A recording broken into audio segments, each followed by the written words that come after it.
Good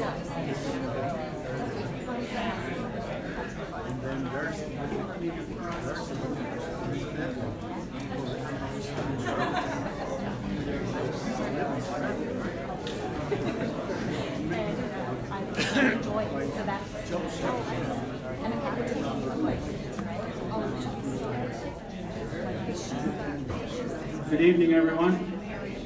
Thank you, everyone, for coming, and welcome to Stratford. I'd like to especially thank all of you for coming out tonight, for being engaged in this political process. I'd like to thank the candidates for putting their names forward. It's an essential part of our democratic process. And I really think we need to really appreciate the importance of what we're doing, being involved in the democratic process. The fact of the matter is that this process did not happen by accident. Nobody came along and decided to let everyday people be involved in decisions that affect their everyday lives. So people fought and died, and by the hundreds and thousands, for this right. So I commend you all for being involved in this and for being engaged. And I hope that the message gets out that everyone should really take this seriously and take advantage of a right that our soldiers continue to fight for and put their lives on the line. And it's a really important thing that we're doing. So I hope you choose the best candidate, the candidate who is going to do the best for Stratford and for PEI, for the country, for Canada, and for the world. So with that, have a good forum and a good discussion. Thank you.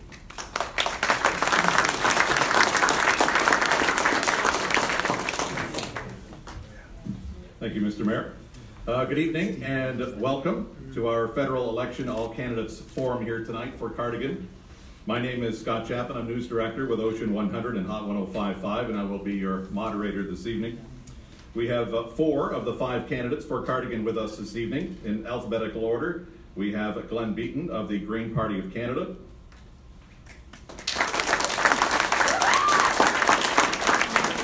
Lawrence McCauley of the Liberal Party of Canada,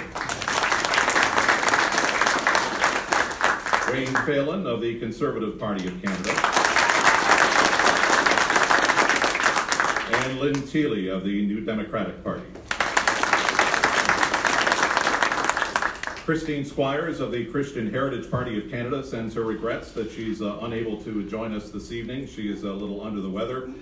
Did ask us to pass along to you that if you have any questions and would like to know her stance on any of the issues, she would be more than happy to speak with you over the next couple of weeks. The town of Stratford sponsoring this forum, wanting to give residents the opportunity to pose questions to the candidates on the issues that are important to them. The format this evening is as follows. Each candidate will have 2 minutes for an opening statement. Then we will take questions from the floor as we have a microphone set up in the middle aisle. Each candidate will have 1 minute to respond to the question. The questions must be directed to all of the candidates in general and not to specific individual candidates. We will wrap it up with 2-minute closing remarks from each candidate in the reverse order from the opening statements. The idea of the forum is that it is not a debate, it is a forum to inform the voters of your party's policies on the key issues. So we're not looking for some of the fireworks that we may have seen last night, and we should all be able to hear one person at a time. For the candidates, your responses during the questions from the floor are to the question itself and not to be directed to the other candidates, as there will not be that opportunity for debate or rebuttal. Each question should ideally take no more than 5 to 6 minutes from the asking of the question to each of you responding with the 1-minute time frame permitted. A bell will be sounded by Wendy when your 1 minute is up, and trust me, she's not shy with the bell. We learned that with the municipal election. Once we reach that point, we'll have to cut you off at that point, and the next candidate will have their turn. So please respect this time so that as many questions as possible can be asked of you, and so the format remains fair to all. Again, the question should be for all candidates and not directed at one. We did have a draw earlier to determine the order for the opening statements, and we will be rotating in the order from that point on. For our opening statements, we hear first from Lawrence McCauley of the Liberal Party. Thank you very much, Scott, and your worship. I certainly agree with your opening statement for sure, and I want to thank everybody for coming here this evening. And it's a very important democratic process that we're in, and we're having a very important election. Being Minister of Veterans Affairs for the last number of months, I certainly want to acknowledge the role, as your worship did, as how important it is that we care for our veterans and that we respect our veterans and truly understand and educate our people exactly what they do when they put their life on the line. Previously I was in Veterans Affairs, and it just seems to be a lot better today than it was 20-some years ago, because when you went to Europe, they were so renowned as citizens over there, and probably not as much here, but today they have great respect indeed. And for this forum, I think we'll be expressing our views, our party views on exactly what we expect to do over the next 4 years should we be elected. For the town of Stratford, the Veterans Affairs Department right across the bridge here is so vitally important, not only to Stratford, but the whole of Prince Edward Island. And being the Minister of Veterans Affairs, it's a great responsibility, but I was extremely pleased to have it because it gives, well, I hope it gives stability to the department and to make sure that people understand how vitally important it is, not only for the care of the veterans, but it is a major role in our economy. When you know that the Department of Veterans Affairs, it's $100 million a year in paychecks that's cashed there every year. That means an awful lot. That tied with the child tax benefit, another $100 million in the province. That's $200 million that's so vitally important. Now, if elected, what I promise to do is my very best and continue to do what I have done over the last number of years. Thank you very much. Thank you, Mr. McCauley. Lynn Teely of the NDP. Good evening. Can you hear me all right? Yes. Good.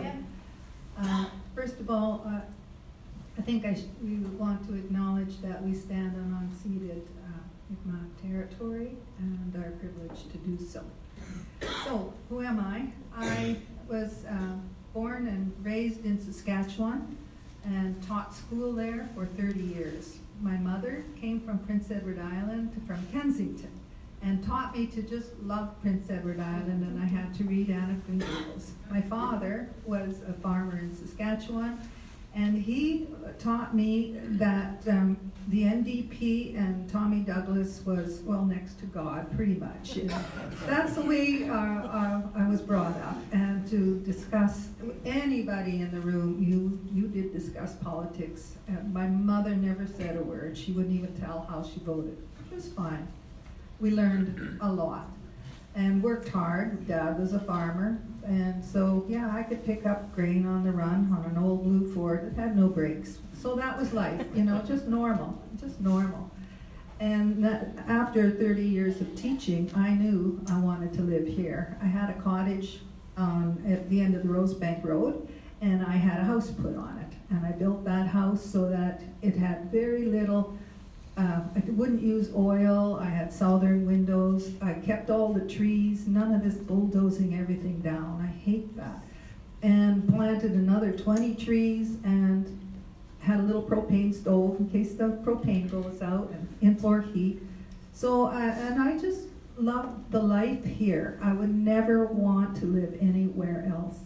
So now with my background of, you know, being an islander, which goes back 5 generations to the Scottish settlers in Brudenell, and my strong heritage of worshiping Tommy Douglas, I have come full circle now because I really believe in everything that's going on this election, the most important election we've ever had, and we want to go with the new Democratic Party. All right, thank you. Next up, Wayne Phelan of the Conservative Party. Hello, everybody. Thank you for coming. I wanted to tell you who I was, why I got involved in politics, and give you 2 minutes, so I'll do it as quickly as I can. Born and raised in Charlottetown. My mother is from Southport over here. She's a Smallwood, if any of you know them. My father was a Phelan from Iona because I've been asking rural PEI at about $2,000, who's your father? I don't know why, but anyway, and nobody knows them when I tell them. So. I moved back to Prince Edward Island 15 years ago after I was in Japan for 15 years. The only thing I knew how to do after graduating with my business degree was drink. So I opened a bar. The PEI pub is still open over there, so if you want to go online, look at it later. I do not own it anymore, but it's still there. And in English Go, I do see a couple people in here who've been to the bar, too. I'm not going to say any names, but when I come back to PEI, I had no history in politics, no experience in politics, and to tell you the truth, my mother's family was as red as they come. They used to hold denominating conventions in the old farmhouse behind Home Hardware. My mother said to me when I said I'm going to run for the Conservatives, if your grandfather was alive, he'd rip your left arm off. But when I looked around at parties that I support, and I asked a few questions, this is where I thought I fit. First I said, am I green? I said, no, because you know what? I don't think they can pay for what they're saying. Am I red? Absolutely not. The only reason why I ever ran for politics was because a former premier got under my skin. So here I am. I'm running for the Conservative Party in Stratford, in Cardigan, and I just want to tell everybody, I don't have all the answers, but I will work my hardest, and whatever I tell you I will do, I will do.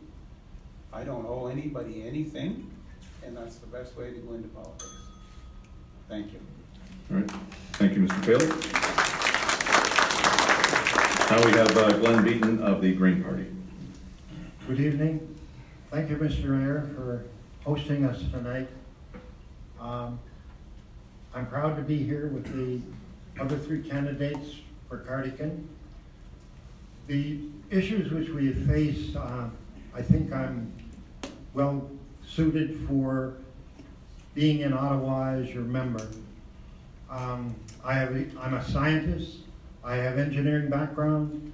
I have done considerable work across this country and both national and international.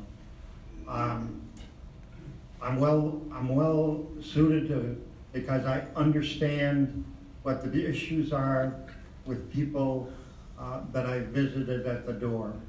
There are too many items out there that are not fair to people, and those need to be changed. We need to think more about people and rather than corporations. It's extremely important that we understand what the issues of people are and change those issues so that we all are able to live a wholesome and exciting life. I watched till 11:30 last night. I watched that one on in Ottawa, and it really takes me back. I can't understand how we're going to deal with some of the bridges that have been totally destroyed last night in that particular process that we saw happening. I'm not going to Ottawa to participate in those kinds of discussions. I'm going to Ottawa to make sure that we are calm, cool, and collected, and we put the programs together so that people can live a better life, understand that they can have a house and the roof over their head, and food on their table, and prescription drugs that they need. Those kinds of issues are very, very important. The climate, no question. Your 2 minutes are up, unfortunately. Am I done? Yes. I'm done.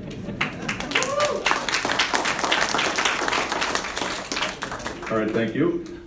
We will move on to the question portion of the evening now. Again, just a reminder, if you have a cell phone, if you want to put it on mute. The microphone is in the middle aisle, and we invite you to come up and ask a question. Again, directed to all of the candidates.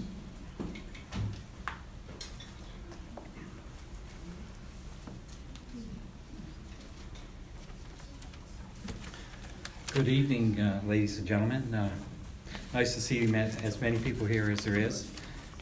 Hopefully there'll be more on election day. My question's for Lawrence over here. Lawrence, how's the potato crop? Too much wet. Well, no, I'm just wondering how your potato crop's doing. You were on Facebook saying that you're a potato farmer.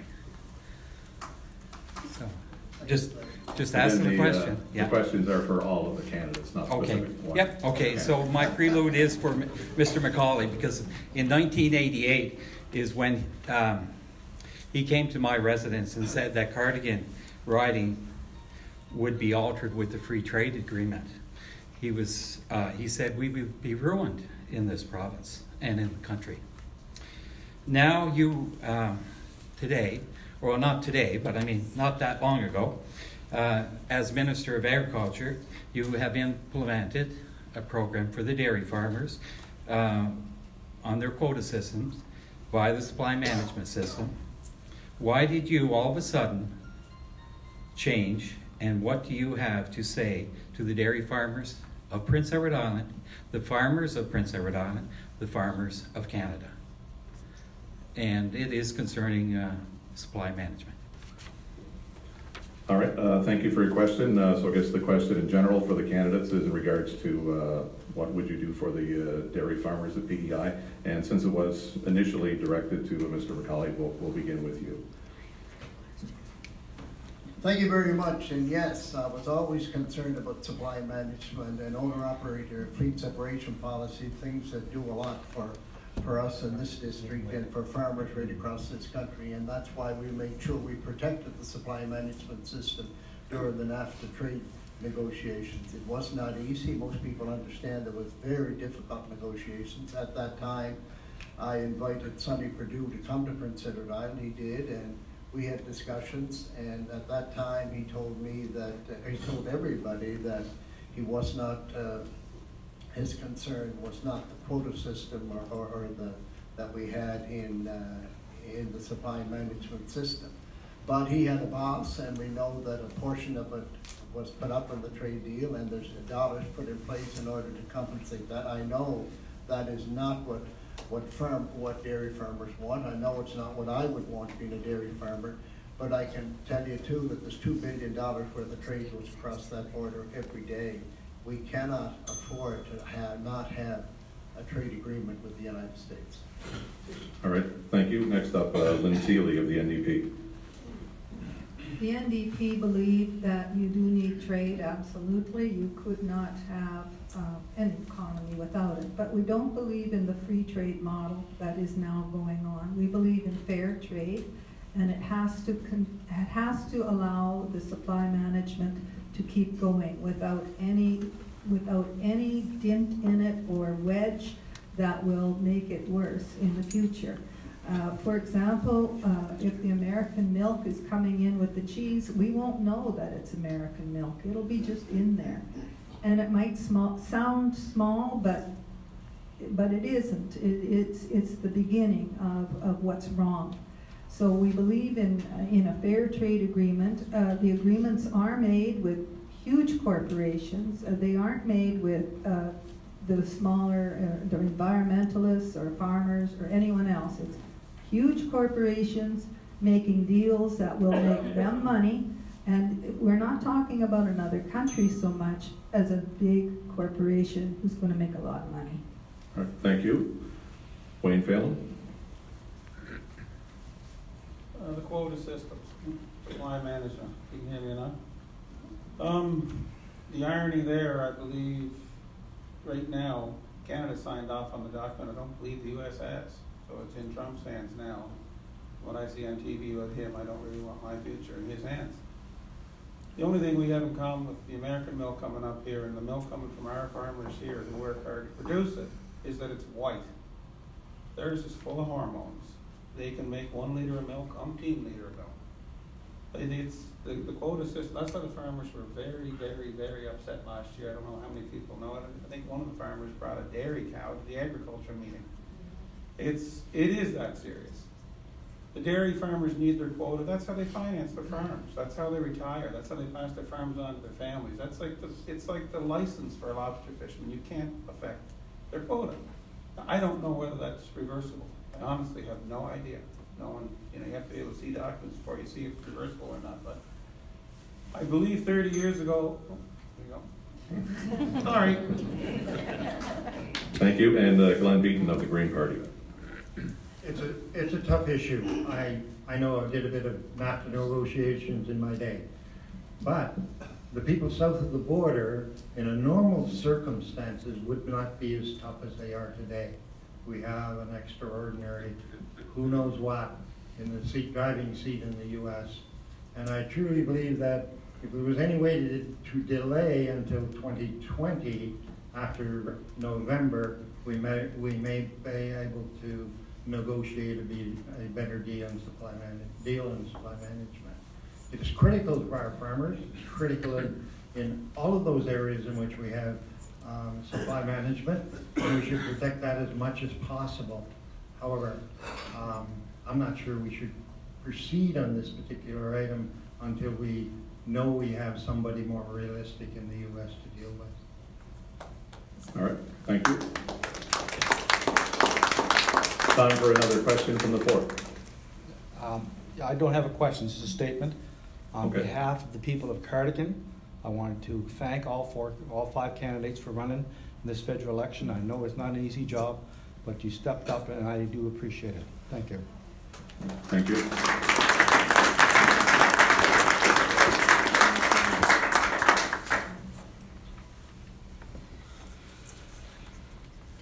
Hi, this question is for Mr. McCauley. Mr. McCauley, was the Georgetown Federal Wharf supposed to be repaired this year? And if it was, why wasn't it done? I didn't catch which is it, a port? Was the Georgetown Federal Wharf supposed to be repaired this year? And if it was, why wasn't it done? Give me the mic, I guess.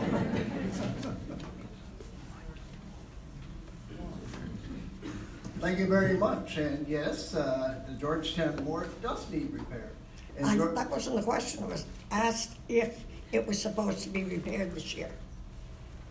all wharves are supposed to be repaired. I'm talking Georgetown Wharf. And I'm talking about the Georgetown Wharf. No, you're not. You're talking about all. I am talking about all also. And the fact is there are a lot of wharves in the Cardigan riding. And I have the job to make sure that the proper funding comes in order to make sure the wharves stay in place. The fact of the matter is, in the previous government, in the Harper government. Oh, no, this has got nothing to do with Harper. That's 4 years ago. Okay. I'm asking, was it supposed to be repaired this year? And if it's so, why wasn't it? All right. Let Mr. McCauley answer, please. Yeah, Thank you very trying much to. for your question. Yeah, again. The fact is, my responsibility is to make sure the wharves in eastern Prince Edward Island, the Cardigan riding, are repaired. We have a large sum of dollars spent on wharves this year. Georgetown was not one of them. Yeah. I will be meeting with the Georgetown Port Authority, and I will be meeting with the Premier on the Georgetown Wharf Authority. And we will make sure that the funding's in place. You can only get so much funding per year, and if you check the funding that took place, there's the percentage that came to this riding is much larger than any other riding in Prince Edward Island. And it just cannot be that every wharf is repaired in the same year or in the same mandate. The fact is, we had wharves that were in terrible shape with 100-some boats in them. What you have to do is go by priority, and that is what we're doing. And I can tell you too that I will certainly be working with the Georgetown Port Authority to make sure that the funds are there. In fact, that's one of my big jobs. No matter what I do in politics, I have to make sure that the proper funding comes in place. Are there always wharves that do not have the proper funding? Yes. But you have to continue to work and make sure that you do it. All right, thank you. We'll move on to the other candidate. I want to understand. You still didn't answer the question. I'm asking, was there money there? It was promised that the wharf was to be done this year. Where'd the money go? You want me to answer that? Yeah. No. I No. promised nothing. Oh, no. We know that, and we're getting nothing, too. Thank you. All right, thank you. Lynn Teely from the NDP.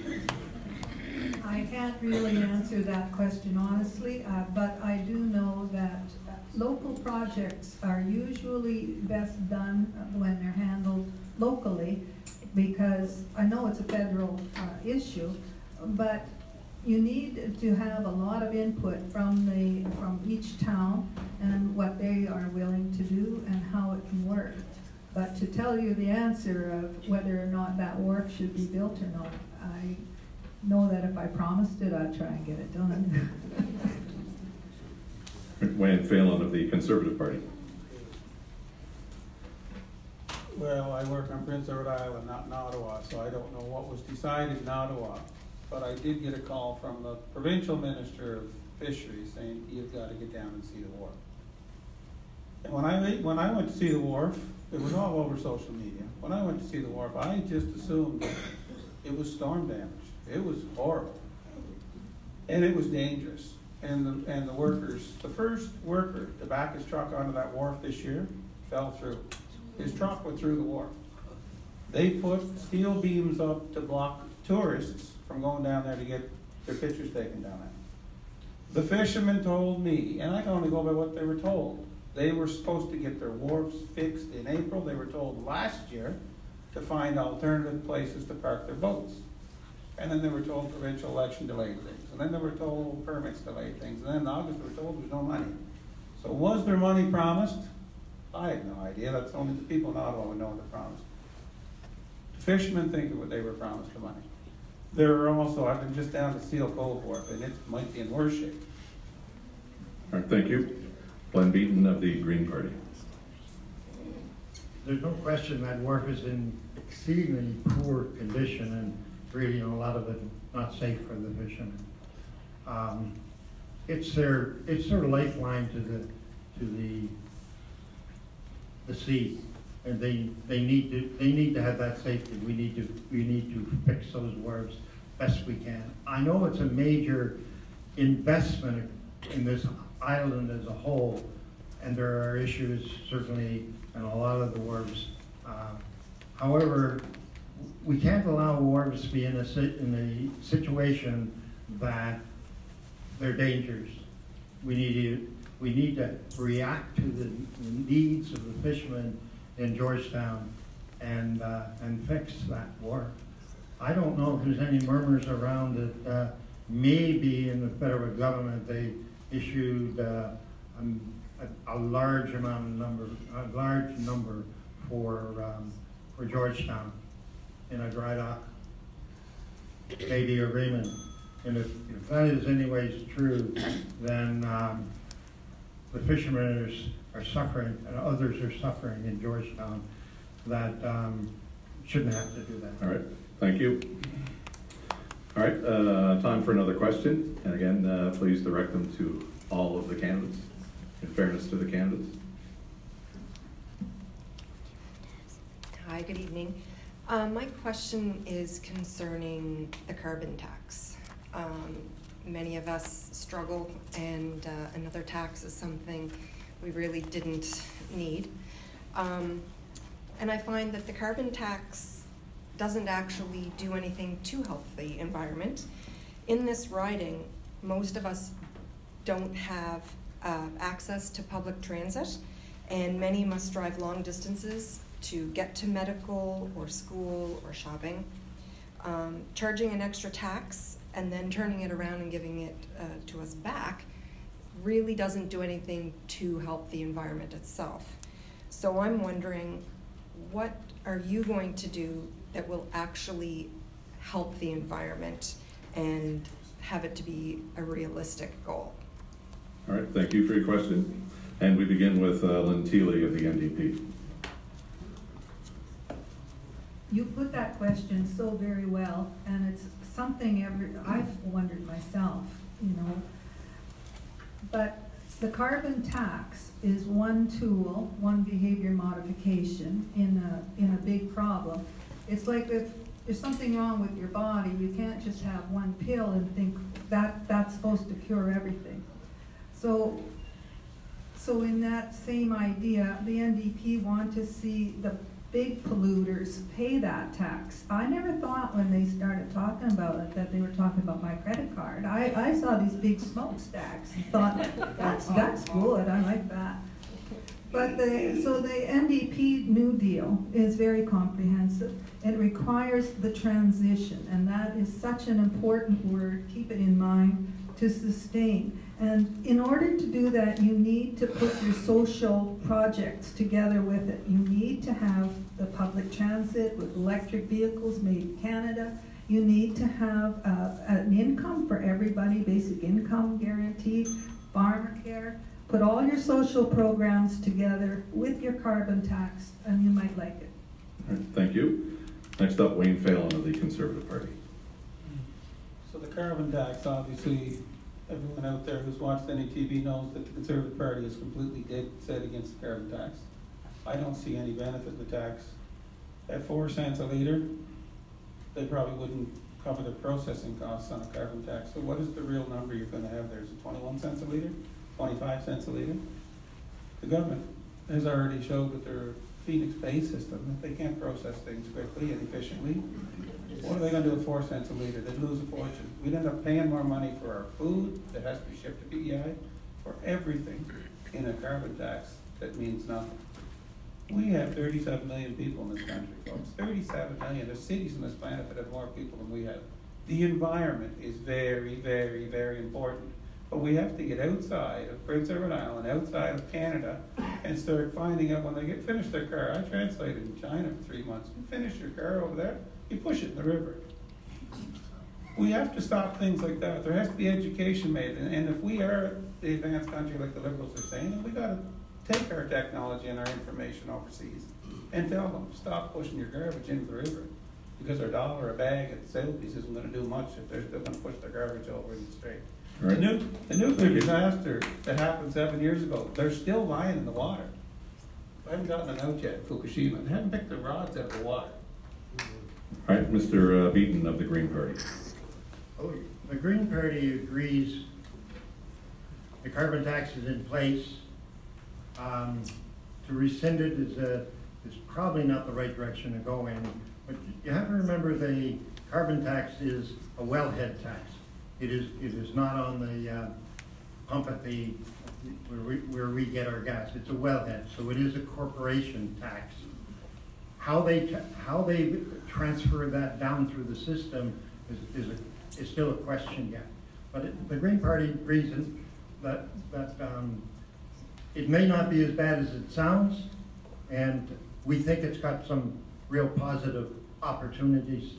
However, associated with this, we need to put into place a transit system across this country that allows transportation by light rail or by CP rail, that we are not burning as much carbon fuel, fossil fuel as we are.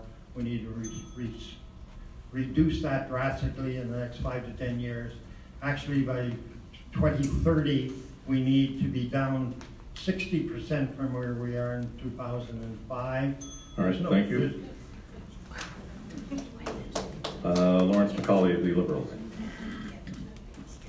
Thank you very much. And all scientists and experts say that a price on pollution is exactly the way to go, and that's exactly what we're doing. And a lot of areas around the world are doing the same thing.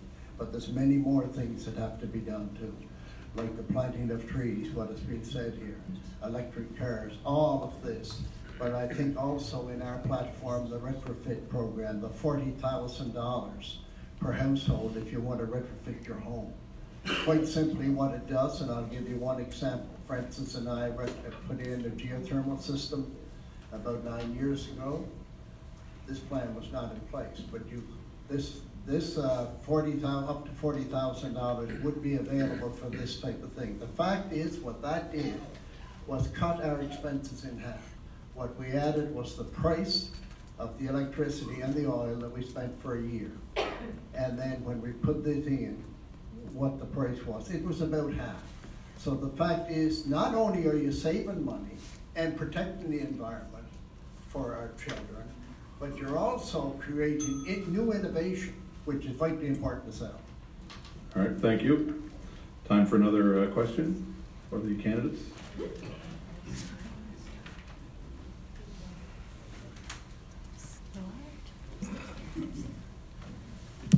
This question is for all you guys up there and ladies.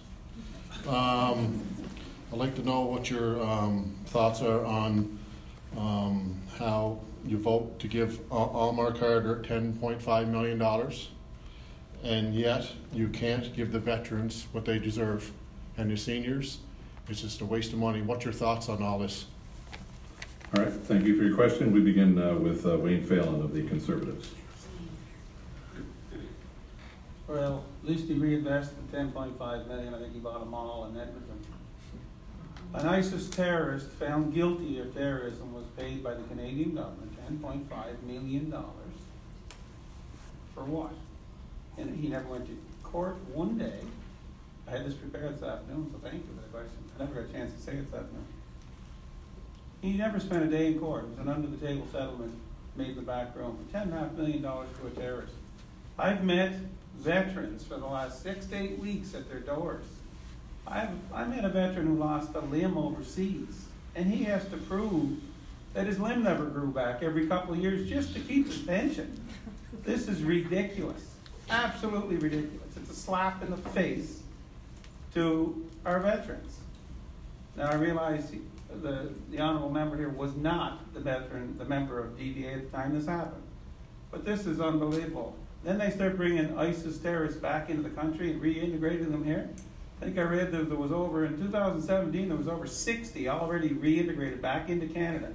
These are convicted terrorists in other countries that get the death penalty. We re-educate them, put them in counseling, and then give them welfare to put them into society. It's ridiculous. All right, thank you. Mr. Beaton? Absolutely. Our vets need to be better looked after than they're looked after today. But there's also other frontline people like firemen that don't know what they're walking into in it every day.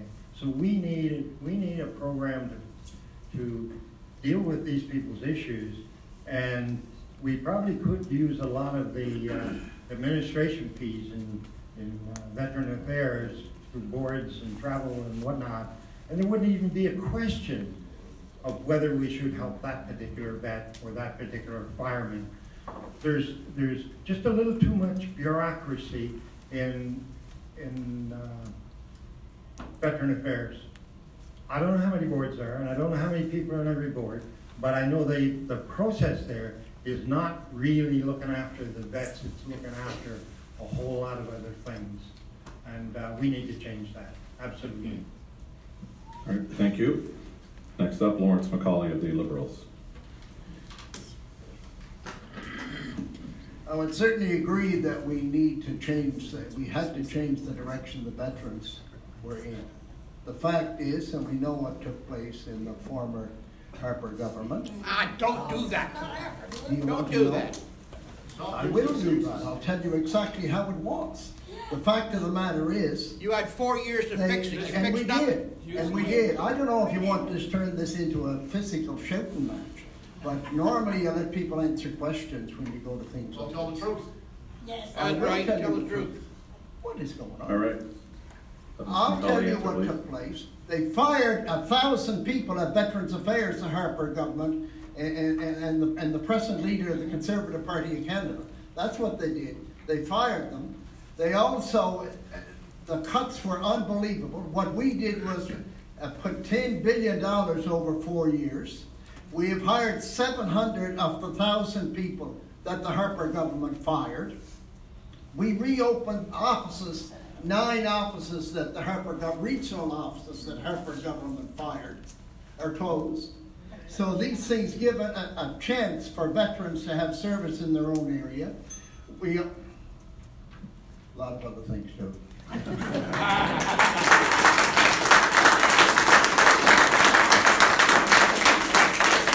right, thank you. Lynn Teeley of the NDP. We ask soldiers, RCMP, firefighters to face things that are unthinkable. And for soldiers especially, they have to go out and kill other people. And that's because we've asked them to go to some war, whether it's just or not. And when they come home hurt and damaged in any way, or even just worn out, it's our responsibility to pay whatever it takes to give them what they need to get back into society. We sent them there, we gotta pick up the bill, and no matter what it is. I think the main difficulty is, and all of us have faced it if we've done an insurance claim, or if we've tried to get a sickness benefit. Now these computers, you fill out forms and forms and forms, and if you do one little square wrong, you are not going to get any benefit. Get the people back. All right, thank you. Time for another question.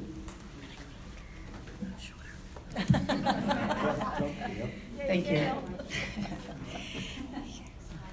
Councillor Gail MacDonald from the town of Stratford. I'm here with the Federation of Canadian Municipalities vision for this upcoming election. So my question is 4 parts. So I've taken the liberty to give you my question so that you can review it there briefly before you respond. The Federation of Canadian Municipalities unites municipalities across Canada. They represent more than 90% of Canadians. Municipalities help citizens to build better lives by providing basic infrastructure, combating climate change, tackling housing affordability, providing public transit, and much more. Yet municipalities have comparatively few revenue tools and only a small share of overall tax revenue in Canada to carry out this important work. Will your party support the FCM Building Better Lives campaign, including a permanent doubling of the gas tax? Will you launch a permanent funding mechanism for public transit and accelerate funding for the transition to low or zero emission transit and municipal fleet vehicles? Continue to grow the supply of social and affordable housing for vulnerable Canadians and provide leadership on housing affordability. And the 4th part, rapidly scale up dedicated federal funding to climate change adaptation and disaster mitigation. Thank you. All right, thank you for your question. And we begin with Glenn Beaton of the Green Party. I don't know if I can get through this in 1 minute. I have to tell you that the prime thing here that you need to do, you need to read the full description in the platform for the Green Party. Every one of these issues are dealt with there in detail, funded, and the direction is there. I'm going to attempt in the next 30 seconds. Support the FCM Building Better Lives campaign, including permanent doubling of the gas tax. I'd have to assess that. I'm not sure that doubling the gas tax makes that kind of sense to make these kinds of changes. Launch permanent funding mechanism for public transit. Absolutely, we need public transit right across this country, and particularly in the cities and municipalities. We need light rail. We need that kind of system, and it's in our budget. Continue to grow supply of social and affordable housing. We need 40,000 across this country every year for 10 years, and that's in our budget too. 25 rentals, 30 and 15,000 of that makes 40 of full-time housing. We need to bring back the mandate of Central Western housing and that of the co-op area. And we move next to Lawrence McCauley of the Liberal Party. Thank you very much, and I was certainly pleased that in this budget we're able to double the gas tax fund, and of course that means $16 million right across for communities across Prince Edward Island, and of course it is difficult always. Municipalities, everybody is short of money. But that certainly will be helpful. Also our platform, we will require that new federal investment in public transit used to support zero emissions in buses starting in 2023. Also, we have started a new housing project for public, for national housing, through the National Housing Strategy with 61 units here in Stratford. We have another unit, building being built in Montague, all which is so very important. And we will also add an additional $1 billion investment into the Disaster Mitigation and Adaptation Fund. It's so important that fund has to have money in order to operate, and so that the community will be able to access the funds that are so desperately needed when you have this public service. Thank you. Lynn Thiele of the NDP. Well, like the Greens, I suggest you go to the NDP page and look at the commitments under the, well, it answers all of this. In fact, most of what is written here is practically our own platform.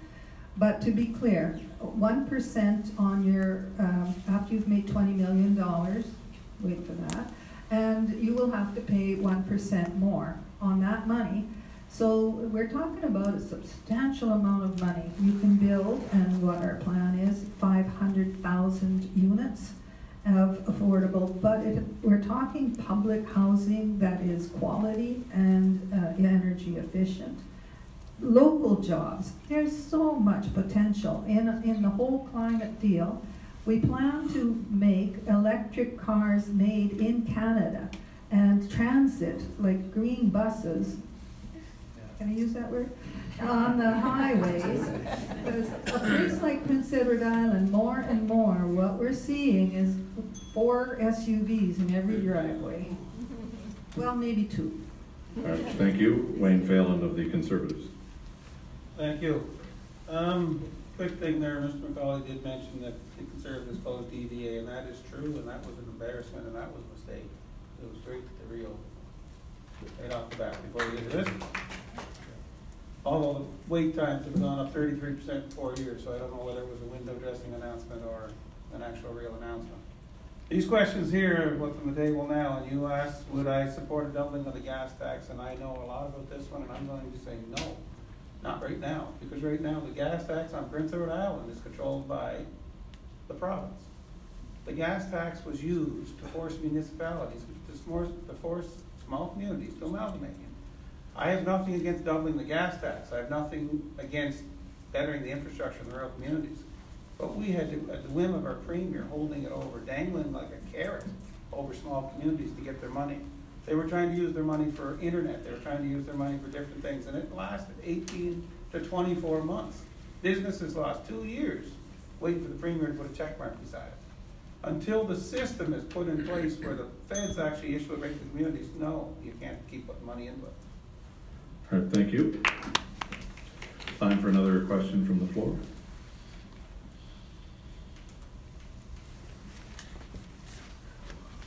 Good evening. Internet is vital to the way we live and function. Our children need it for the schoolwork and to access federal government programs that are online. Although the provincial government have unsuccessfully attempted to handle this in the past, I would like to know if you have a real plan to actually get internet into each and every home. Thank you. Thank you for your question. We begin with Lawrence McCauley of the Liberal Party of Canada. Well, of course, no matter what you do with internet is so vitally important, no matter what you're doing in life, and that's why our government over the years has been investing in to make sure that the province and the country is connected. Quite simply, if you're going to do business, you have to have it. The problem we have here on the island, I'm well aware of it, you get into a hollow, you're out. And that's so unfortunate. You can lose business. Anybody that does any business knows very well this is unacceptable. Then you have the problem of the towers. Nobody wants towers, but we have to work around that and make sure that we get to, I think the island would be an ideal place to make sure it was fully connected. That would be a great start for the country. I also believe that we can do a lot of things here on Prince Edward Island that would be a plan for the country. Of course I want to see everybody connected, because I understand, I know when I was in business, If you lost the sale, somebody else had it, you lost money. Vitally important. School children, vitally important. Everybody has to be hooked, connected if we're going to be in this global society. I certainly support that. Thank you. Thank you. Lynn Teely, the NDP. And that is a really good question.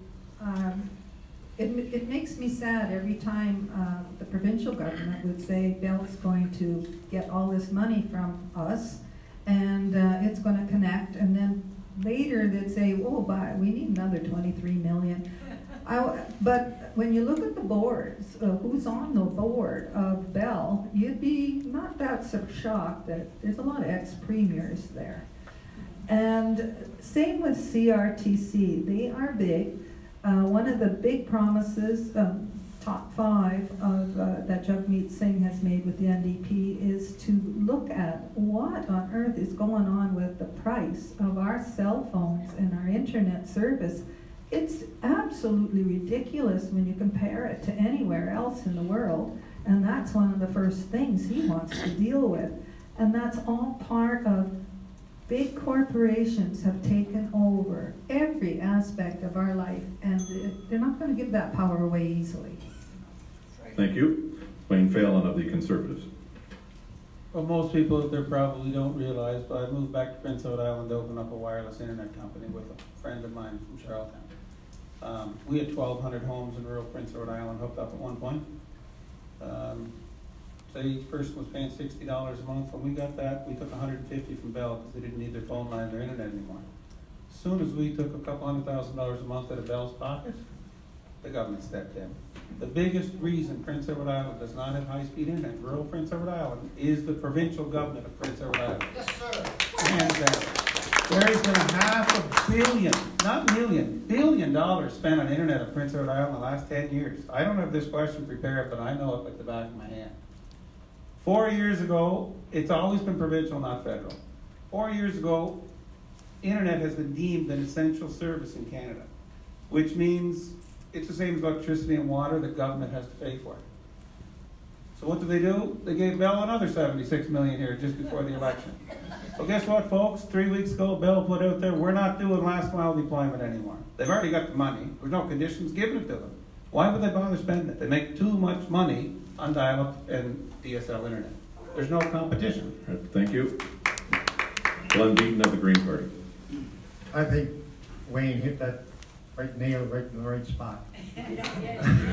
I know a little about this because I've dealt with them personally because I have an internet tower on my hill, and there's no lack of dollars for that particular company, and it's not Bell in this particular case, it's another one, to do things that didn't really help people have internet service in the province. They had money to spend and they spent it.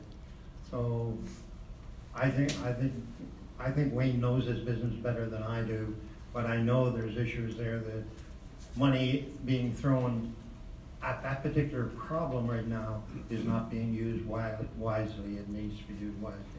There's a need right across this country of ours to have a internet service that is satisfactory to carry on business, carry on health care programs, and that's how we're going to see them in the future. Matter of fact, that good doctor that retired in Dignis last Friday, he's doing internet services for health care in Ireland, still staying in his home in Dignis, and that's where we're heading. Thank you. We can't head there without adequate internet services.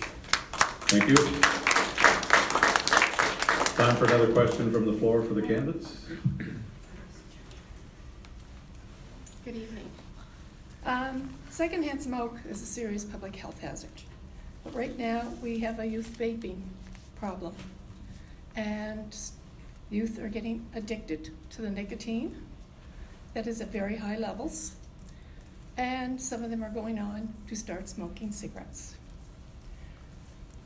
Health Canada recommends that you avoid secondhand smoke and live a smoke-free life. In 2017 discussion paper, Health Canada was considering banning smoking in apartments and condos, including balconies, to protect children and non-smoking adults where they live. They also recommend raising the age of tobacco sales to 21, and the Cancer Society is recommending that the vaping and tobacco sales be raised to the age of 21.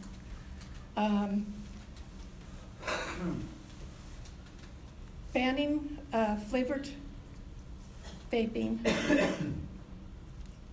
and taxing vaping products. So I'd just like to know what plans you have to approach this issue. All right, thank you. We begin with Lynn Thiele of the NDP. Yeah, it's a new problem, this vaping, and its problem is that things get released out to the public without what's called a precautionary principle. Now, whether it's the glyphosate that is sprayed on playgrounds or this vaping, it gets out there without proper research on the long-term consequences. And the precautionary principle says that if there is doubt by the science and research that it's going to harm, you err on the side of precautionary principle. So vaping, to my mind, should never have been allowed to start. I mean, they made such a fuss over marijuana all those years, put people in prison, and yet this vaping is killing people, which I don't know. Nobody died of smoking a joint. But the vaping thing is bad. Yes, ban it. All right, thank you. Wayne Phelan, the Conservatives. I think I remember Bill Clinton said he didn't inhale. I'm a father of 4, so this is a question that I don't like the vaping at all, and I have a very strict rule in my house because 2 of these things have shown up under pillows and shown up in the house, hidden in the rooms. That's my family's own personal. I have absolutely no room for them in my house. We treat them that way. Raising the age to 21 is not the solution. I'm sorry, I don't think it is anyway. People can get married when they're 16, 17. They're allowed to legally drink at 19. Raising it to 21 is just pushing something down. They're not going to listen to an age limit. I am a 2-time cancer survivor, so I do know where you're coming from with the smoke. I just think more education to these kids showing. When I came back from Japan the first time and I saw a pack of cigarettes, I left 30 years ago. It was $3.15 a pack. Everyone said, I'm going to quit when they hit $5 or $4. I come back, they're $14, and you get a picture of a cancer-filled mouth on the front cover, and people are still smoking. So it's not the age limit won't do it, but I do see where you're coming from. Something has to happen. All right, thank you. Glenn Beaton of the Green Party. Anybody that knows me and had this discussion with me, I absolutely said, way back when, we missed the boat. I can't believe that government is not smart enough to understand when you turn off the tap on cigarettes, those cigarette companies are going to find another route into that particular area, and I tell you they have.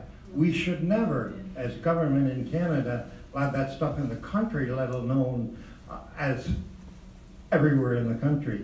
We don't know where we stand on future cancer and other related sickness associated with vaping. And I tell you, we're going to wake up one of these days and understand how bad it really is. We need to get rid of it. I think we're too late, but we really need to get rid of it. It's not a healthy form of for anybody's life. Thank you. And Lawrence McCauley of the Liberals. I certainly agree with Glenn on the issue of vaping and everybody else and how dangerous it is, only because I learned what a disaster it is worldwide. But my view on addictive substances is perhaps the age will work, but the only thing that basically will work is educating the person what you're doing to your body if you do that. When I was Solicitor General, I remember one time they had showed me on camera a picture of an inmate injecting a drug into his body. The fact is, drugs go into prison. The only answer I had for that is that you have to convince that prisoner that he's hurt, that he's destroying himself.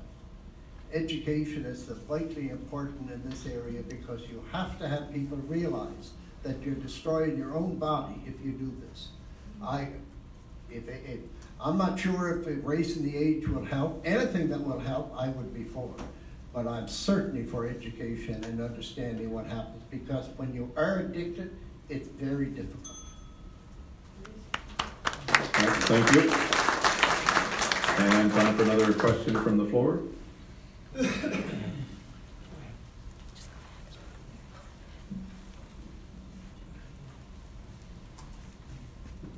Hello. Given that climate change is one of, if not the greatest threat to the health, homes, and the livelihood of islanders, what's your plan to ensure that both the urgency and the severity of the issue are addressed? When the dialogue is about looking at what other countries are not doing for the problem, I'm worried we're not going to have the innovation to address the problem at home. All right, thank you. And we begin with Wayne Phelan of the Conservatives. Well, I guess that one was for me.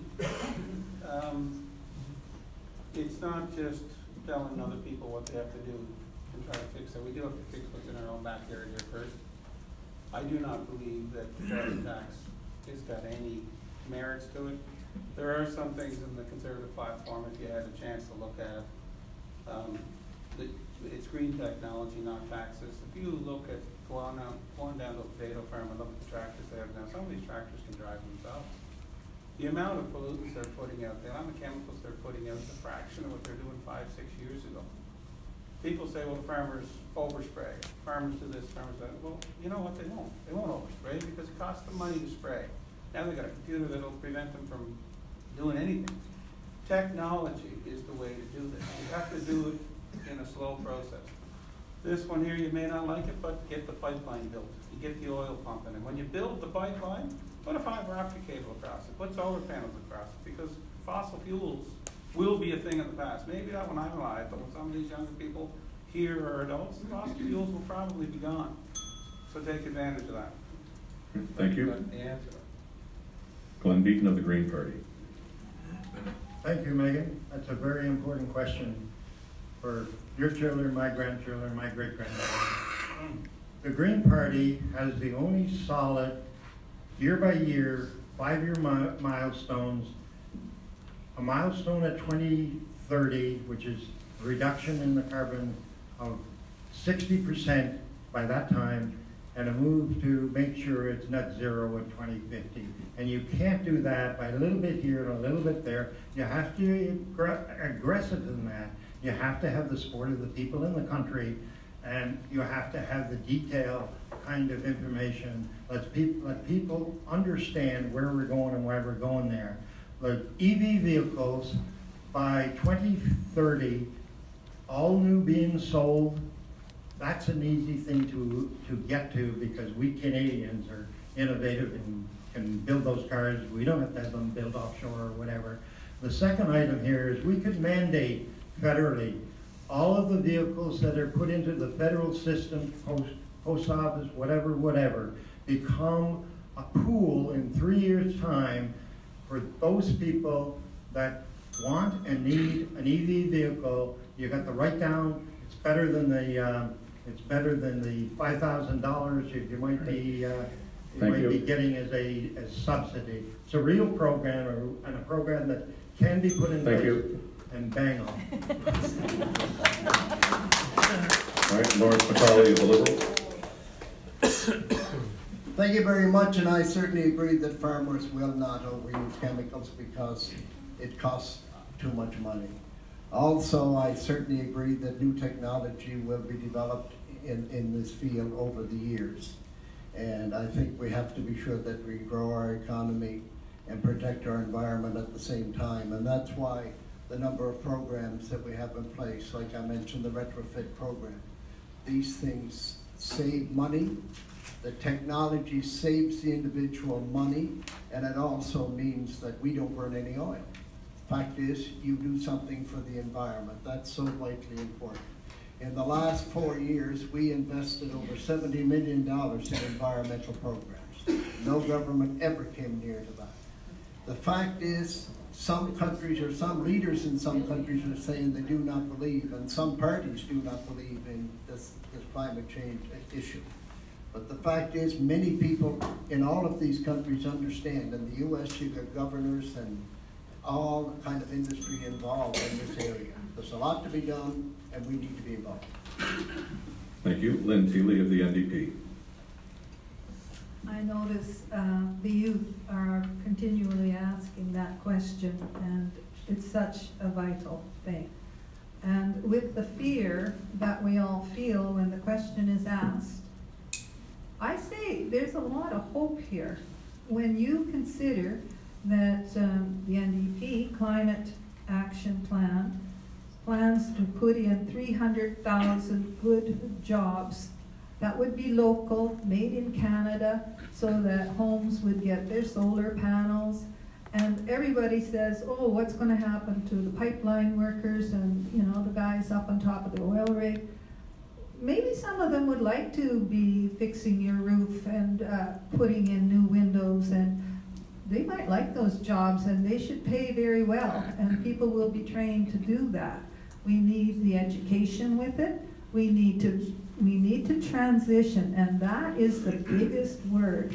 And transition with hope, because this could be the best opportunity yet. All right, thank you. Another question from the floor for the candidates?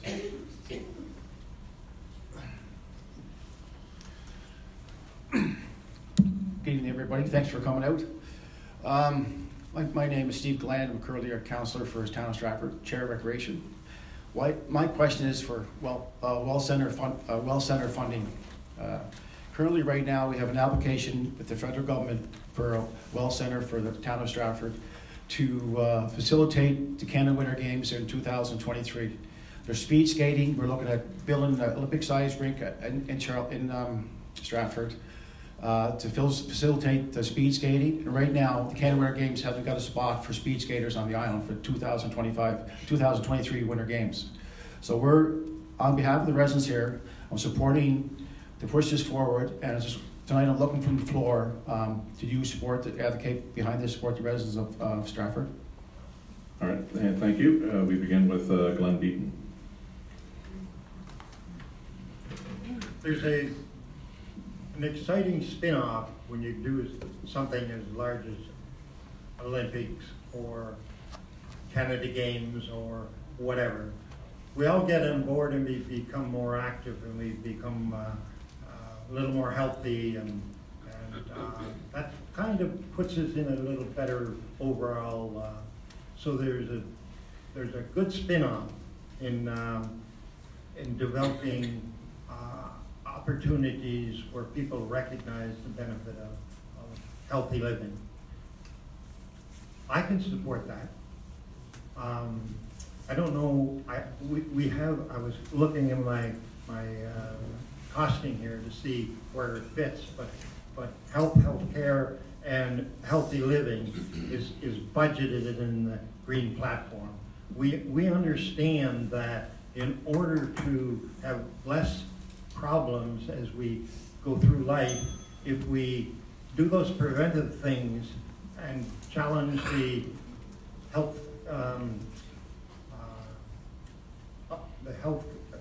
Canada Health Act to take on some of those objectives, we will have a healthier country. Participation, everybody remember, a lot of people know participation. That's my thought. Lawrence McCauley of the Liberals. Thank you very much, and thank you for your question. And I've dealt with Stratford Town Council and a number of councils for over the years, and a lot of infrastructure projects, and a lot of them turned out very well. And this certainly should be a very good program too. It's exciting. Yes, you have to take care of your health, and this is part of it, but also the infrastructure that you build with this. The infrastructure programs are so vital. They stimulate the economy, but they don't create economy very much. I mean, it's up to the private sector to create economy, but this does that. It does help that a lot. And as you know, the process and how it works, it goes through the province and then up to the federal system. That's how the process works. I'd be more than pleased to do that. I have a great relationship with Premier King and the government, and we will work together as we have on many, many projects over the years. I remember when as a member of Parliament for Cardigan, you only had half of Stratford. I thought that was quite awkward, because you might as well work for the whole thing. And I remember the media asked me, if I was pleased to have the whole of Stratford. I wouldn't like you to say I wasn't, but Thank you. Lynn Teely of the NDP. Whenever people want huge sports arenas or anything built, this isn't what you're talking about. You're talking about a community arena. I always ask, will I be able to go there? Because I don't want to buy a golf course that I can't afford to golf at, that kind of thing. I think you need, I would have to say, there has to be a really strong business plan. We have to look at what are the long-term consequences. Is it a priority? Because, if the water's coming up over the decks, or if that poor sewer plant is still going to smell that way in summer, then that's, you can imagine my first priority. So yeah, you look at all of that, but if the priority came to that, I love the idea. Of course I do. I love to see speed skating. Thank you. Wayne Phelan of the Conservatives. I didn't know that. It's great to hear that Stratford's put an application into that, and I would, that's definitely an ACOA project. At least it used to be back when I did work at ACOA for 6 months many years ago. Athletic facilities for children in any part of Canada would be supported by anything I was part of, that's for sure. Now, I have 4 children, they'll probably be out of the system by the time that happens, but for everyone else who has kids coming up, Stratford is a booming community, and we don't have a rink here. Pownell's not far, but you know what, I'm getting out of the rink in Pownell. I got a kid in midget, and I don't get home till midnight because there's no ice time practices. You got, my son is 86 barrels. He's getting off practice times at 10:15 because there's no ice surface around here. We want to keep our kids into sports and off the streets. And I know Stevie from way back, and it never actually hit me when he played hockey, but it hit my brother once.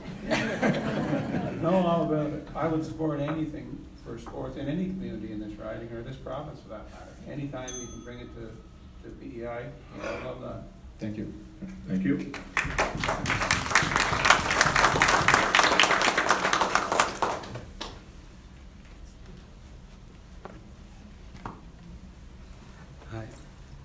I know everyone seems to be passionate about the environment here tonight, and I noticed that Wayne Phelan is the only one here that seems to come out against the pipe in the Strait and the Thomond Strait, and anybody that would fight hard against that pipe has my vote. Now, the fisheries industry down there is very important to me and to a lot of other people in this riding, and I don't think it's a good idea. I don't think the risk is worth allowing that pipe into the Strait, and I'd just like to have your commitment that you will fight to keep that pipe from going into the Thomond Strait. Thank you. All right, thank you. And we begin with Lawrence McCauley of the Liberals.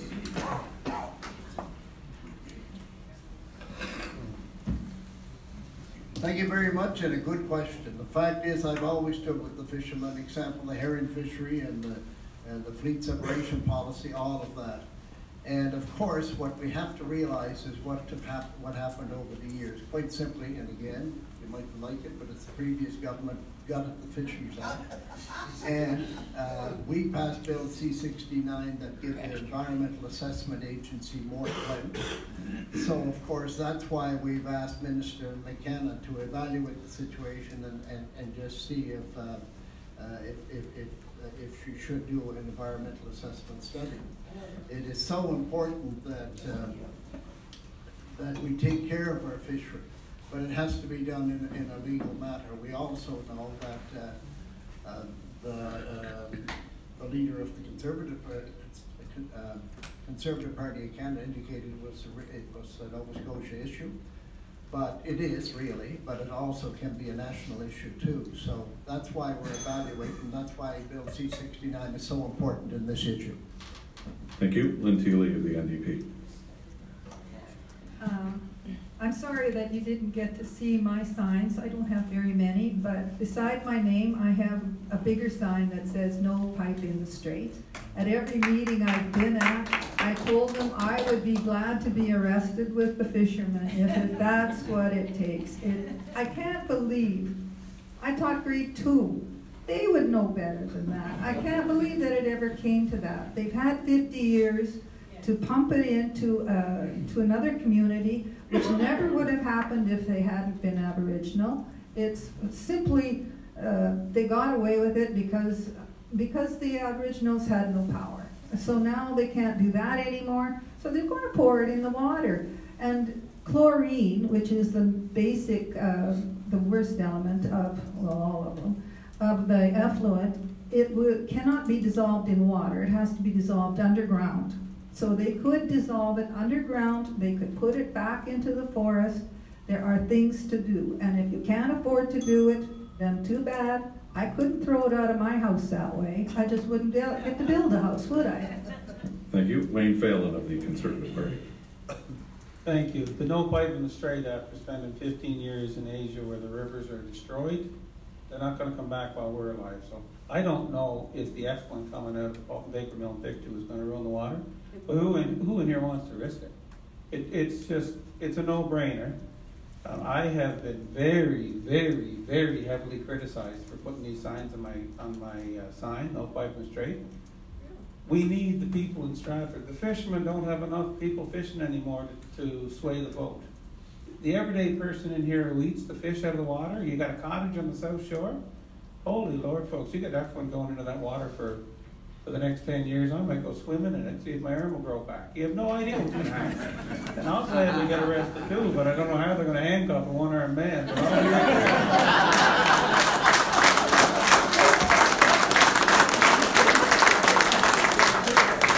All right, Glenn Beaton from the Green Party. You know, that's not fair. I shouldn't have to follow that. But you know, is that okay to put back in the strait? No. You think that's okay to put back in the strait? Yeah. We don't know. But that's what they showed when you watch the documentary on it. 5 years? They've had 5 years. Lawrence, I have to say, they have 5 years and they haven't done a cotton picking thing. Why would we trust any review and any analysis that would be done on that particular problem now, in that they didn't do anything in 5 years? They're just waiting for this particular 21st of October to happen, and I think they might have a little deal in Nova Scotia, God only knows. But anyway, no, it should not, definitely not. And I've talked to a lot of fishermen about it, and we understand the issues that fishermen are having. We should put the bite back in fisheries and oceans, and put the scientists back in fisheries and oceans with the mandate that's the right mandate for fisheries and ocean today. Not fuel, not fossil fuel. That should not be one of their main items. And we should put the teeth back in the Department of... Thank you. All right, thank you. We have time for one more question.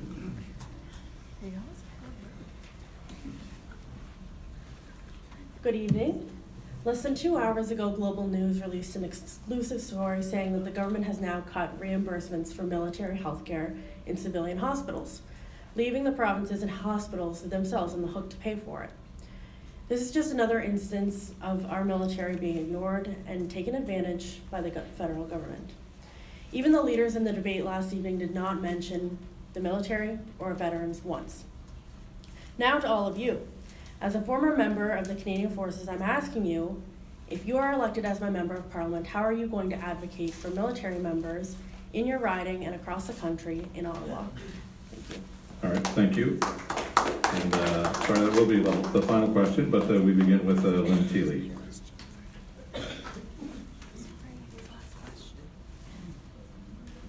Whenever I hear an announcement like that, I just go, could that really be true? And, oh God. The military hospitals, we might end up with something like the Americans had when the more so veterans came back. We have to have the best possible care in every hospital, and they don't need to pay anything. I'm not sure what you meant by reimbursements, but absolutely, as I said before, the bill has to come back to us. We sent them there, we got them hurt, and we have to pay whatever it takes. And as for hospital care, we have to make sure that the care workers that are in there are given decent wages and benefits so that they're not quitting after 2 weeks. And so people who go into a hospital or long-term care, they get to know their staff, their cooks, their food, everything's local. It should be done. Thank you. Wayne Phelan of the Conservatives. Okay, I saw that announcement when I first came in. I didn't actually read it. I saw the title and I just thought that it was false news on the internet.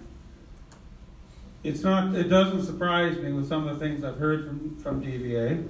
It's atrocious, is what it is. You mentioned Vietnam. How many people in here knew we had islanders that went to Vietnam? I didn't know that till I was knocking on the doors. We have an islander here in Prince Edward Island that went to Vietnam that has never gotten a pension. He got pulled out of the woods by an American, and he was treated at an American hospital. Forgot to ask for his paperwork. There's a lot of common sense missing in the process. I haven't read the article, so I can't really comment on it, but you have to treat the veterans with the respect they deserve. And thank you, by the way, for serving your country. Thank you. Thank you, Glenn Beaton of the Green Party. I just think our vets need the best treatment possible. We have great hospitals across this country of ours with people who have those tools and those tool chests to treat us and our vets in the best way you ever saw. And I know that. That's a fact. We just have those kinds of people that know what to do, and we should not necessarily put all of our vets into a same hospital without that kind of understanding and ability to use what is needed in this day and age, both for mental health issues, the kinds of things they come back with that we don't have a clue of how it affects a person. There should be no question. There just should be no question. We should look after our vets, our firefighters, and those other people that go out there every day and do those things for the country as a whole. We absolutely need to look after them. I talked to two... Thank you. You should have heard this story. All right, and Lawrence McCauley of the Liberals. Again, thank you for serving your country, but all I can tell you is that it's fortunate this didn't happen 4 years ago. The fact is we invested $10 billion in Veterans Affairs in order to make sure veterans get the best care and support that's possible. And I can commit to you that will continue to be. We have provided the services for veterans. We have provided the education programs up to $82,000 if you're a retired service person. I think you know this.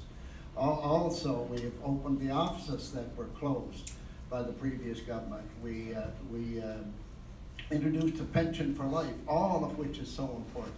If there's something that, it's difficult to respond to something that I haven't read. I was tied up by the CBC when I came in, and I didn't get a chance to review it. But I can assure you, as Minister of Veterans Affairs, that I will make sure that the veterans receive the best treatment in the world, because they deserve the best treatment in the world. Because of them, we're here. All right, thank you. Sorry, we're out of time for questions. We want to move on to the closing statements now, and each candidate will have 2 minutes for a closing statement. We will go in the opposite order of the opening statements, so we begin with Glenn Beaton. Could we deal with the one question? The gentleman stood there for 5 minutes or more, waiting to ask a question. Everyone fine with that? Yeah. Well, long as I don't have to go first.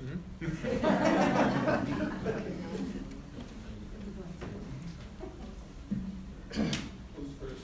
I thought the young vet and I were both about the same time. That's why I stayed here. Actually, through the evening, Lawrence, I've heard you blame everything on Harper. I was campaign manager for Tom McMillan in 1988. We lost. Anyway, what I have to ask you is, you've been in government now since Harper lost, and you haven't done dick all for a new ferry for Wood Islands. The last ferry we had for Wood Islands was Elmer McKay, back in the early 90s. And he had it built in Pictou. Last summer, there was one ferry I don't think ran hardly any of the time. This summer I heard there was problems with ferries. As the Minister for Cardigan, you're totally lacking in looking after that transportation system. That's one question. I'm going to my next one. In 1988, your ads was under free trade, unemployment insurance is gone. Under free trade, pensions are gone. Under free trade, everything was gone. And Pat Binns was running against you, and he said that down in Cardigan, he went to a lady's door. You had been there before, and you had told the lady that under free trade, her 3 sons could be drafted in the U.S. Army. There was a lot of untruths you had said. Totally unfair. Well, that's. But go ahead. I'm big enough to. Well, anyway, the things that you said about free trade in 1988 were all false.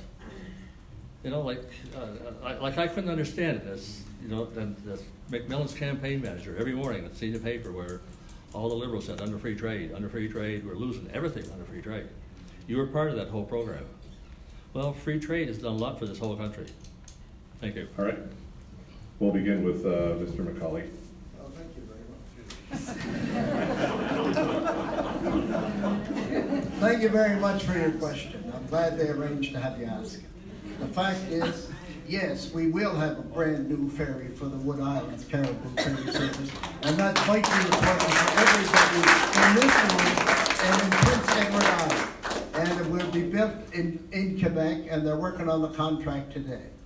And also, I cannot answer what I said at Adore 32 years ago. I'm not sure what I might have said to one woman somewhere. But there was difficulties, yes, with the trade deal 31 years ago. That's still difficult because of the supply management system.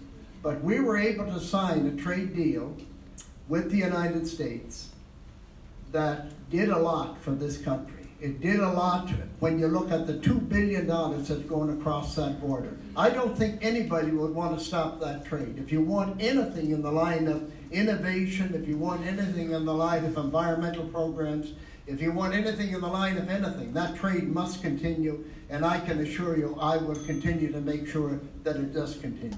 Thank you. All right. Thank you. the MVP.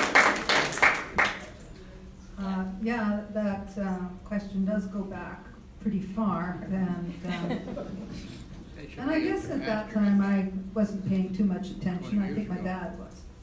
But as far as the free trade goes, and I've said it before, it's become a bad word, the free, as if it was something glorious, when really it's huge corporations, don't live anywhere, they have no country, they make their money one place, have an office somewhere else, and keep the money somewhere else where we don't see it and pretty hard to tax it. They make all the rules without any of our input. Environmentalists, scientists, nobody gets to say a word. So the trade agreement that's made is made for the good of corporations. So we have to somehow live with that. I say we can say no. We do have to say no. There's certain things in those agreements that are wrong, wrong, and wrong. Thank you. Wayne Taylor of the Conservatives.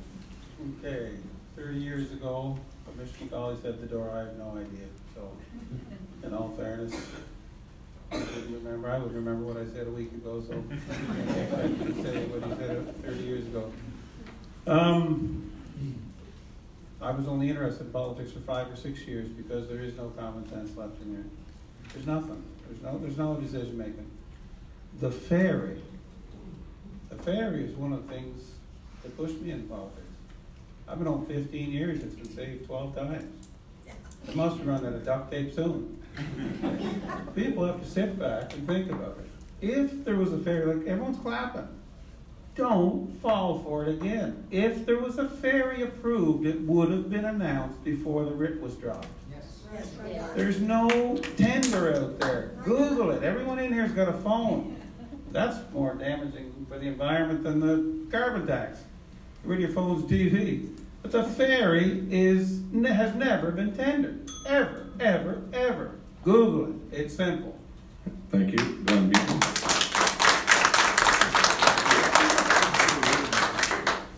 I know we need a ferry, but we don't need just a ferry.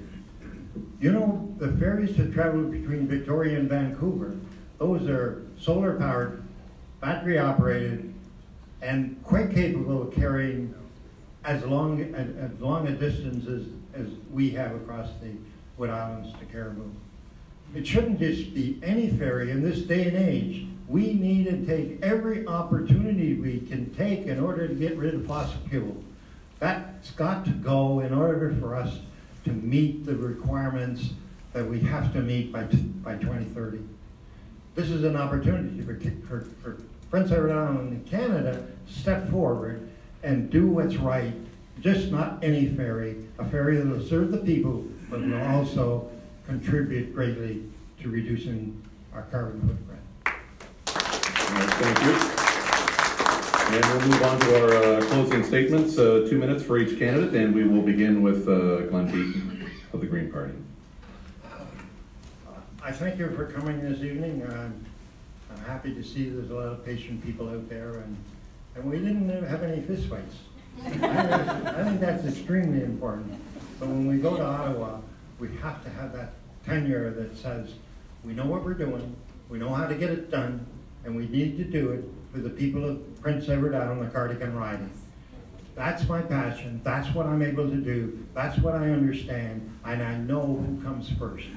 It is not the corporations, it's not those fossil fuel people that are pulling stuff out of the ground. It is the people in this room tonight. That's what we have to think first. I'm all about people, and I'm all about people issues, and I think that we have to be on that.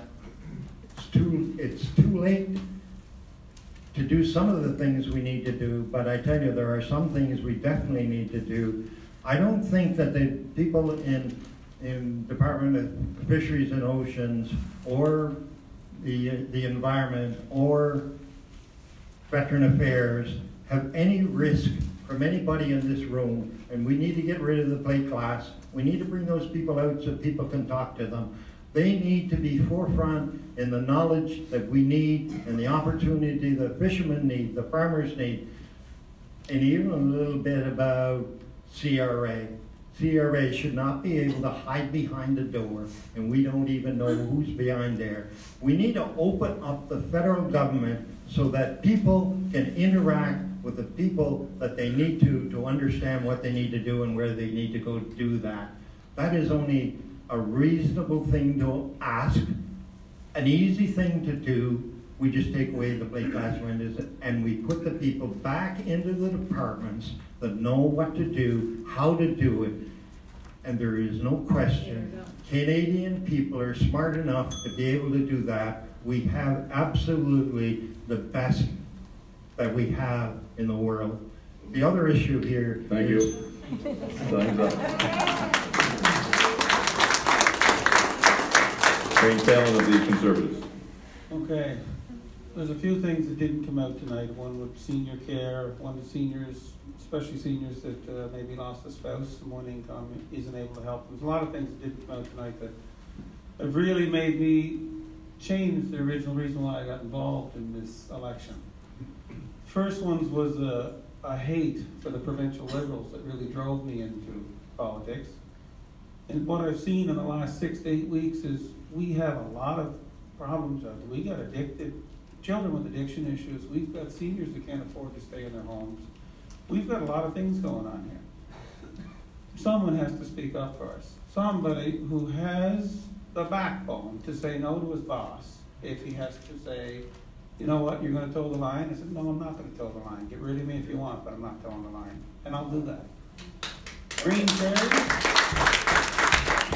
Ferry, I think it's great, as long as it works and it serves the purpose of Eastern Prince of Rhode Island, and it's not outrageously expensive, and we don't have to paddle if the sun goes in. I think a green ferry would be great. It's a step in the right direction. Anything, but the environment is massive, folks. Anything the federal government gets involved with, they should take the lead and be environmentally friendly with it and support anybody who wants to run an environmentally friendly business. Thank you very much, and I really would appreciate your support at the upcoming election here. If you want change, only you folks can make it. We've had 30 years with a great representative, but we need no one. Thank you. Thank you. Lynn Keeley of the NDP. I want to thank the Stratford Town Council for arranging this, and what a success. I'm so proud to be an NDP candidate for Cardigan. I'm so proud of all the constituents who have come out tonight. I have found and learned so much from the fine candidates that are with me. I appreciate the moderator. It's not as hard as noon hour supervision, but you know. In this election, it's the most important one. I hope that all of you will talk to all the young people that you know, because they're not here, but they're thinking about everything and they're afraid. So tell them what you know, what you have learned. And if they still don't know how to vote, tell them they're going to vote. Talk to somebody that they respect and vote their way, even if it's not for me. But I think it should be for me. I am proud of Canada, and I would love to serve as an MP. As Jagmeet Singh, and he impressed me so much, more and more every day during this election. I'm learning so much. But I loved it when he said, you know, you have a choice. It's not just a red door or the blue door and then hope it's always going to change. It's not. There's a glorious orange door, and I loved that. And then of course, everybody heard the line he said, you know, you don't have to listen to Mr. Delay or Mr. Deny. You know, there's a Prime Minister right here ready to go. And people, as they close their eyes and listen, you can hear the sincerity, and that is the key. I'm not hearing it everywhere, but when I hear Jagmeet Singh talking on sincerity, and he has ideas that will work. All right, thank you. Lawrence McCauley of the Liberals.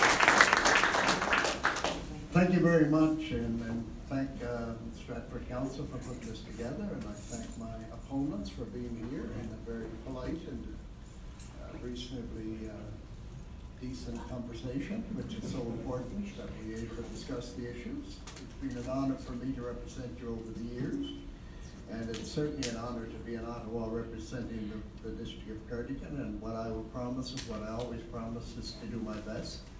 I have and will continue to work with the town of Stratford and Eastern Prince Edward Island, every centre in Eastern Prince Edward Island. I understand how important many of the programs that we've talked about here are to this community and to other communities right across Eastern PEI. I think that the child tax benefit is so important. It puts $2,500 more into the pockets of the average family in this riding, and it took 7,000. It affected benefited 7,000 children, so it's so vitally important. And also, the $40,000 retrofit program. Environment is a big issue. Really, environment is the big issue in this election. Mostly, it's always the economy. It's the environment, and it's great that it is. It has to be dealt with, and we have to do more. Excuse me, and we will do more. But I think the retrofit program that we have in place gives the opportunity for everybody sitting here and anybody happen to watch this that they can use that dollars interest-free in order to retrofit their home, and in fact what they will do is save money, because exactly what it did for us was save dollars for Francis and I. And I'm sorry about your concern about the ferry, and I'm sure you want it to be here, and I can assure you it will be here. Now, it will be built, and it's likely going to be built in Quebec by Davy Shipyard, and the contract is being worked on at the moment. And the fact is, we cannot discuss exactly what will power the boat because it could affect Congress. Thank you very much. Thanks everybody for coming. All right, thank you. Comment from the mayor.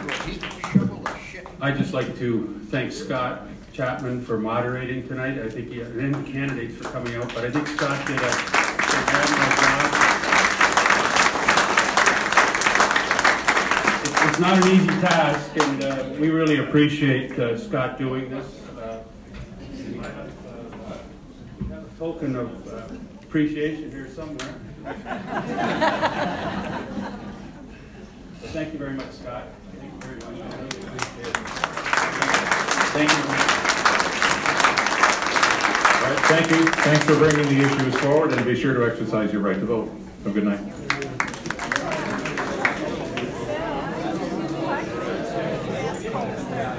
Somebody said, I'm married, what makes me happy?